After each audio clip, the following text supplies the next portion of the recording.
में dear friends, welcome to R K सिनाफिज्म YouTube channel. तो आज हम लेकर साइंस, तो 10th क्लास का आप भी बने रहिए वीडियो में शुरू से लेकर के लास्ट तक। तो गाइज आप भी जानते कंसेप्ट इज पावर, आपको ऑफलाइन पढ़े या तो ऑनलाइन पढ़े तो आप भी जानते कंसेप्ट इज पावर। तो गाइज आज हम पढ़ेंगे साइंस में पढ़ेंगे समतल दर्पण पर प्रकाश का परावर्तन क्या होता है। जब समतल दर्पण पर जब किरण पड़ती है तो क्या परावर्तन होता है उसके बारे में आज जानेंगे अच्छी तरीका से। देखिए गाइज ये पार्ट 5 है, तो पार्ट 5 में हम पढ़ेंगे पार्ट 1, पार्ट 2, पार्ट 3, पार्ट 4 नहीं देखे हैं तो गाइज जाइए आपको प्लेलिस्ट में मिल जाएगा। तो गाइज आज जो हम टॉपिक लेकर आए समतल दर्पण पर लंबवत पड़ने वाले प्रकाश की किरण का परावर्तन क्या घटना होता है वो हम उसके बारे में जानेंगे। एक समतल दर्पण जब प्रकाश का जो परावर्तन होता है क्या घटना होता है उसके बारे में हम जानेंगे। तो गाइज ध्यान से देखना है, एक समतल दर्पण हम बनाते हैं। क्या? एक समतल दर्पण, एक समतल दर्पण लिए, उसके बाद हम इसको मृस्थित कर देते हैं।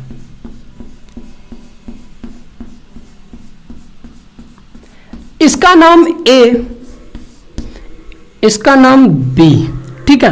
अब देखिए ए भी एक समतल दर्पण है। अब देखो समतल दर्पण पर लंबवत पड़ने वाले, अब देखो समतल दर्पण पर लंबवत पड़ने वाले, अब देखो समतल दर्पण पर लंबवत पड़ने वाली प्रकाश की किरण, ये क्या? प्रकाश की किरण, प्रकाश की किरण का परावर्तन। जब प्रकाश की किरण का परावर्तन होता है, जब ये तो प्रकाश का क्या समतल दर्पण पे आ रही है, तो आ रही तो इसको हम, इसका नाम क्या रखेंगे? आपतित किरण। इसको क्या कहेंगे? आपतित किरण, आपतित किरण कहेंगे। क्या कहेंगे?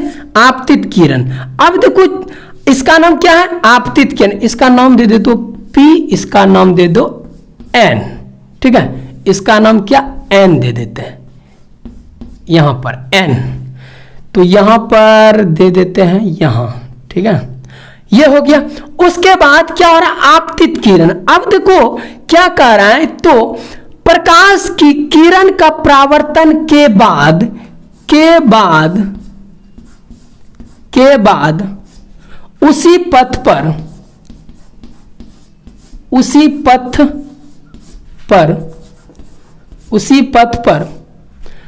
पथ पर वापस लौट कर चली जाती है,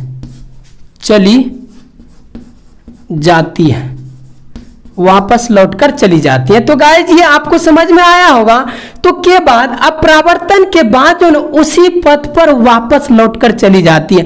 अब देखो आ तो रही है, आपतित तो हो रही है, लेकिन उसी पथ में वापस लौटकर चली जाती है। तो इसको हम क्या कहते हैं? परावर्तित किरण, परावर्तित किरण कहते हैं। क्या कहते हैं? परावर्तित किरण कहते हैं, परावर्तित किरण। इसका नाम क्या? इसका नाम I बराबर क्या हो जाएगा? 0। क्या हो जाएगा? R बराबर 0, क्योंकि अब देखो आ भी रहे जा भी रहे, तो एक बिंदु पे मिलेगा तो 0 कोण। अब देखो इस ये कौन बना रही? समकोण, 90 डिग्री का कोण बना रही है। तो गाइज एक समतल दर्पण, इस पे लंबवत हो रही आपतित किरण और परावर्तित किरण। तो गाइज ये घटना, जैसे कि एक समतल दर्पण लेते हैं, तो समतल दर्पण लिए, ठीक है। एक समतल दर्पण पे क्या हो रहा है? एक समतल दर्पण पर लंबवत पड़ने वाली प्रकाश की किरण, इस पे लंबवत पड़ने वाली प्रकाश की किरण का परावर्तन। अब देखो परावर्तन के बाद क्या होता है? परावर्तन के बाद होता है, इसके बाद होता है के बाद उसी पथ पर, इसी पथ पर जो आई थी किरण, तो उसी पथ पर वापस लौटकर चली जाती, इसी पथ पर वापस लौटकर चली जाती है। तो ये घटना है, ये क्या है? किसका घटना है? समतल दर्पण पर लंबवत पड़ने वाली प्रकाश की किरण का परावर्तन, यही नियम है। तो गाइज आपको एक एक समझ में आया होगा। तो गाइज हम ये भी पढ़ेंगे प्रतिबिंब के बारे में। क्या पढ़ेंगे? प्रतिबिंब के बारे में। प्रतिबिंब कितने प्रकार का होता है वो भी पढ़ेंगे। तो गाइज देखिए प्रतिबिंब, देखिए गाइज ये प्रतिबिंब, तो प्रतिबिंब का इंग्लिश हुआ इमेज। अब देखिए प्रतिबिंब, अब देखिए प्रतिबिंब बहुत आसानी भाषा है, ठीक है, बहुत ये छोटी मतलब की शब्द है, ठीक है। प्रतिबिंब, इमेज, ये जो फिर जैसे कि घर में जो दर्पण जो लगा रहता है, समतल दर्पण, उसमें जो हम चेहरा जो देखते हैं, शक्ल देखते हैं, ये बॉडी जो देखते हैं, उसी को कहते हैं प्रतिबिंब। जो प्रतिबिंब जो बनता है, जब हम फेस टू फेस आईना जो देखते हैं, जो प्रतिबिंब बनता है, उसी को कहते हैं प्रतिबिंब। आसान ही भाषा है, ठीक है, इसका डिफिनेशन भी आसान है। तो गाइस ध्यान से समझिए, किसी बिंदु स्रोत से आती हुई प्रकाश की किरणें, लिखते जाइएगा, प्रकाश की किरणें दर्पण से परावर्तन के बाद, दर्पण से परावर्तन के बाद जिस बिंदु पर मिलती है या जिस बिंदु से आती हुई प्रतीत होती है, उसे उस बिंदु स्रोत की प्रतिबिंब कहते हैं। ये बहुत वीवीआई क्वेश्चन है, ये प्रश्न है, डिफिनेशन है बहुत अच्छी, जो कि आपको बिहार बोर्ड के एग्जाम में पूछा जाता है। प्रतिबिंब, अब देखो प्रतिबिंब किसको कहते हैं, जैसे कि फिर से हम आपको बताते हैं क्या। अब देखिए एक प्रतिबिंब है, क्या एक प्रतिबिंब है, ठीक है। तो उसके बाद इसमें जो हम चेहरा जो देखते हैं, जब हम चेहरा देखते हैं, जो मेरा प्रतिबिंब बन रहा है, तो उसी को कहते हैं प्रतिबिंब।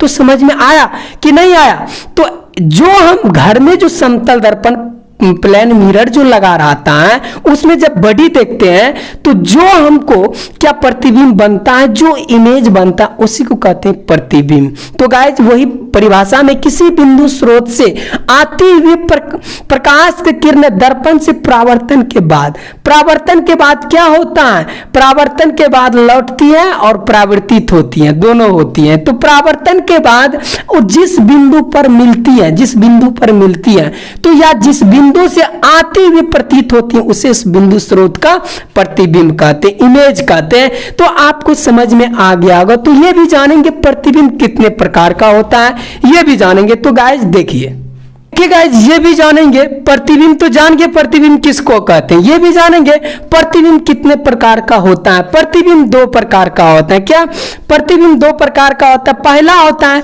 वास्तविक प्रतिबिंब, दूसरा होता है काल्पनिक प्रतिबिंब, उसी को कहते हैं आभासी प्रतिबिंब। ये समझ में आपको आया? तो पहला है वास्तविक प्रतिबिंब और काल्पनिक प्रतिबिंब, ये भी जानेंगे। क्या वास्तविक प्रतिबिंब किसको कहते हैं और काल्पनिक प्रतिबिंब या आभासी प्रतिबिंब किसको कहते हैं, इसका डिफिनेशन भी जानेंगे, परिभाषा भी जानेंगे। देखिए किसको कहते हैं वास्तविक प्रतिबिंब। तो प्रतिबिंब दो प्रकार का होता है, एक वास्तविक प्रतिबिंब, एक काल्पनिक प्रतिबिंब। ध्यान से देखना, लिखते जाना, या तो स्क्रीनशॉट ले लीजिए सबसे पहले, तो ले लिए होंगे। तो वास्तविक प्रतिबिंब किसको कहते हैं, किसी बिंदु स्रोत से आती प्रकाश की किरणें दर्पण से परावर्तन के बाद जिस बिंदु पर वास्तव में मिलती है, जिस पॉइंट पे मिलती है, तो उसे उस बिंदु स्रोत का वास्तविक प्रतिबिंब कहते हैं। ठीक है, आपको समझ में आ गया। किसी बिंदु स्रोत से आती हुई प्रकाश की किरणें दर्पण से परावर्तन के बाद जिस बिंदु पर वास्तव में मिलती है, उसे उस बिंदु स्रोत का वास्तविक प्रतिबिंब कहते हैं। ये आपको समझ में आया, स्क्रीनशॉट ले लीजिएगा, ये पूछता है। तो अब जानेंगे आभासी प्रतिबिंब किसको कहते हैं, अर्थात काल्पनिक प्रतिबिंब। देखिए ठीक है, ये हम जानेंगे। अब दूसरा, तो काल्पनिक प्रतिबिंब कहते हैं, अर्थात आभासी प्रतिबिंब किसको कहते हैं, ये भी जानेंगे। तो काल्पनिक प्रतिबिंब उसे कहते हैं किसी बिंदु स्रोत से आती प्रकाश की किरण, किसी बिंदु स्रोत से आती प्रकाश की किरण परावर्तन के बाद जिस बिंदु से आती हुई प्रतीत होती, मतलब दिखाई देती है, दिखाई प्रतीत होती है, उसे उस बिंदु स्रोत का आभासी प्रतिबिंब कहते हैं, अर्थात काल्पनिक प्रतिबिंब कहते हैं। तो आपको समझ में आ गया अगर डिफिनेशन, परिभाषा न्यूमेरिकल सहित बताएंगे, तो अभी डिफिनेशन बता रहे हैं। तो गाइज आप याद कीजिए, यही सब चीज जो है टॉपिक है, मेन टॉपिक बेसिक है, तो आप ये याद रहता है तो आपको कहीं दिक्कत नहीं होगा। आप जितना भी देते हैं याद कीजिए। तो गाइज आपको समझ में आए तो एक बार लाइक करें, समझ में ना आए तो डिसलाइक करें, आपको अच्छी तरीका से समझ में आए तो दोस्तों में शेयर करें।